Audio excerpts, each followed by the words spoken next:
নমস্কার, কেমন আছেন সবাই? আমার আরও একটি রান্নার ভিডিওতে আপনাদের স্বাগত। এখন তো আমের সময়, আমগুলো সব পেকেও গেছে, তো শেষেরও পথে আম। তাই আম দিয়ে বেশ নতুনত্ব কিছু বানিয়ে খেতে কিন্তু বেশ ভালোই লাগে। তাই আজ আমি বানাবো পাকা আমের কেক। খেতে কিন্তু খুব ভালো হয়, আর বাড়িতে থাকা উপকরণ দিয়েই হয়ে যাবে যে কেকটা। খেতে খুব ভালো হয় আর নরমও হয়, বেশ সুন্দর। কিছুই না, তার জন্য প্রথমে আমি বেশ এখানে একটা বড় সাইজের পাকা আম নিয়েছি। নিয়ে আমটাকে দুপাশ দিয়ে কেটে নিলাম। নিয়ে এবারে এই আমগুলোকে চামচের সাহায্যে আমের খোসার থেকে আমটাকে ভালোভাবে পুরো আমটাকে বের করে নেব।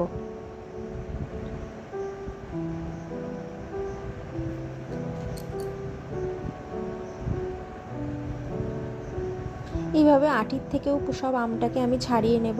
পুরো আমটা সুন্দর করে আমের থেকে বের করে নেবো, আটিটা বাদ দিয়ে দেবো, আটি আর খোলাটাকে। ব্যাস আমগুলো সব বের করে নেওয়া হয়ে গেছে। এবার আমগুলোকে আমি একটা মিক্সিং জারের মধ্যে দিয়ে দেবো। দিয়ে মেজারিং কাপের 1 কাপ এতে চিনি দেবো। দিয়ে আম আর চিনিটাকে ব্লেন্ডারে খুব ভালো করে ব্লেন্ড করে নেব, মিক্সিতে দিয়ে মিক্স করে নেব। নিয়ে এবার এটাকে যে জারের বোলের মধ্যে আমি কেকটাকে ব্যাটারটাকে তৈরি করব সে তার মধ্যে ঢেলে নিলাম। নিয়ে এর মধ্যে দেব 1 কাপ রিফাইন্ড অয়েল আর দেব একটা ডিম।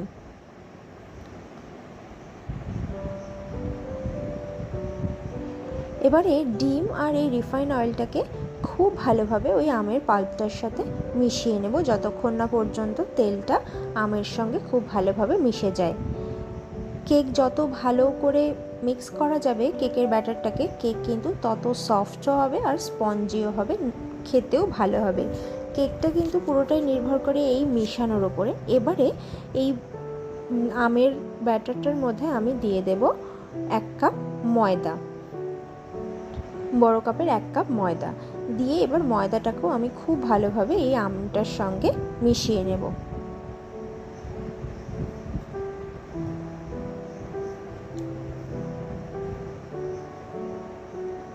খুব ভালোভাবে মেশাতে হবে যাতে কোনো রকম লাম্পস এই ব্যাটারের মধ্যে না থাকে। এবারে আমি এর মধ্যে দিয়ে দিলাম চা চামচের 1 চামচ বেকিং পাউডার আর ওই চামচেরই 1/2 চামচ বেকিং সোডা। আর দেব, আমার ব্যাটারটা যেহেতু খুব ঘন হয়ে গেছিলো তাই এতে দিলাম আমি অল্প পরিমাণে দুধ। এদিকে আমি গ্যাস জ্বালিয়ে কড়াই বসিয়ে তাতে কম দামে যে নুন পাওয়া যায় সেই নুন খানিকটা দিয়ে দিয়েছি। দিয়ে কম দামে কেন দিয়েছি, কারণ এটা তো আর কাজে লাগবে না, সেই কারণে এবার নুনটাকে দিয়ে এটাকে ফ্রি হিট করতে বসিয়ে দিলাম। এদিকে আমি কিছু ড্রাই ফ্রুটস নিয়েছি, তেমন কিছু না, কিছুটা আমন্ডস আর কিছুটা কাজু বাদাম দিয়ে খুব ঝিরিঝিরি করে এগুলোকে আমি কেটে নেব। ব্যাস এগুলো কাটা হয়ে গেছে। এবার ওই ড্রাই ফ্রুটসগুলোকে আমি ওই আমের ব্যাটারটার মধ্যে দিয়ে দেবো, দিয়ে খুব ভালোভাবে মিক্স করতে থাকবো। এই পুরো মেশানো হয়ে গেছে আমার আমের ব্যাটারটা। কেক তৈরির জন্য এটা একদম প্রস্তুত। এবার একটা স্টিলের বাটি নিয়েছি, নিয়ে এটাতে আমি অল্প একটু রিফাইন্ড অয়েল দিয়েছি, দিয়ে পুরো বাটিটাতে খুব ভালোভাবে লাগিয়ে নিলাম। আর এর মধ্যে দেবো আমি অল্প পরিমাণে ময়দা, দিয়ে পুরো বাটিটাকে একটু কোট করে নেব যাতে কেকটা তোলার সময় আমার কোনো রকম অসুবিধে না হয়।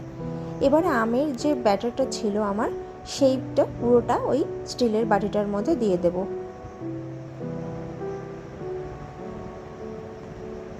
দিয়ে এবার এটাকে একটু ট্যাপ ট্যাপ করে নেব যাতে এর মধ্যে কোনো রকম হাওয়া না থাকে, কেকটা ভালোভাবে বসে।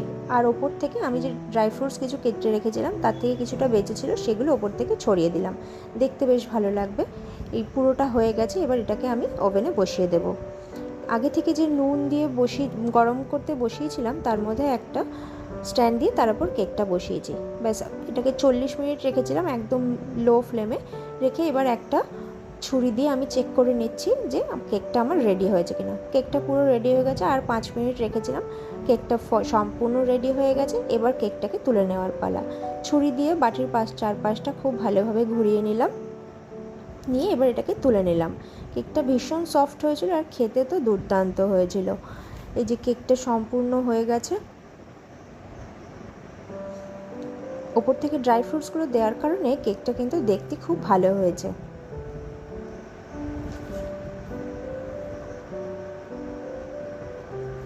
আর আর নরমও হয়েছে, খুব সফট যেমন হয়েছে তেমনি স্পঞ্জি হয়েছে। কেকটাকে এবার কেটে দেখাচ্ছি।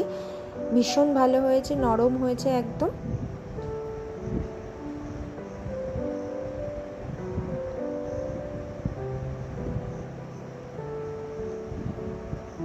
ঠিক এতটা পরিমাণ নরম হয়েছিল, মুখে দিলেই যেন মিলিয়ে যাচ্ছিল কেকটা। আজকের ভিডিওটা এই পর্যন্তই। ভিডিওটা ভালো লাগলে লাইক করে শেয়ার করবে আর কমেন্ট করবে আর পেজটাকে ফলো করবে। বাই।